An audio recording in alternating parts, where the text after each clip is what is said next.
उज्जैन, जिसे प्राचीन समय में अवंतिका कहा जाता था, यहीं स्थित है महाकालेश्वर, वो शिव रूप जो समय को भी नियंत्रित करता है, क्योंकि यहाँ शिव काल नहीं, महाकाल रूप में विराजमान है। यहाँ की भस्म आरती सिर्फ आरती नहीं, ये जीवन और मृत्यु का ज्ञान है।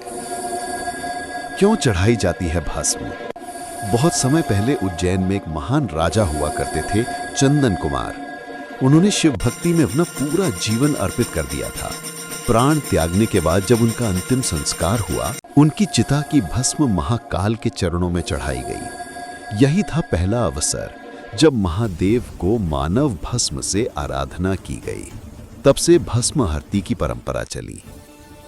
इस आरती का संदेश, महाकाल कहते हैं कि जो जन्मा है वो एक दिन समाप्त होगा, लेकिन आत्मा अमर है। भस्म आरती हमें ये सिखाती है कि शरीर तो मिट्टी है, अहंकार व्यर्थ है, सच्चा है तो सिर्फ भक्ति और प्रेम। भस्म आरती में क्या होता है?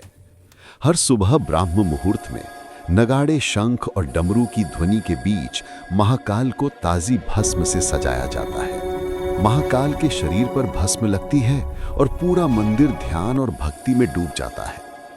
वहां एक पल के लिए ऐसा लगता है जैसे समय थम गया हो। डमरू बजता है, मंत्र गूंजते हैं, आंखें अपने आप बंद हो जाती हैं और हृदय के उठता है हर हर महादेव। भस्म कहां से आती है? आजकल भस्म कपिला भस्म होती है, जो गोबर और औषधियों से बनी पवित्र भस्म होती है। अब मानव भस्म उपयोग में नहीं है, लेकिन भाव वही है, संदेश वही है।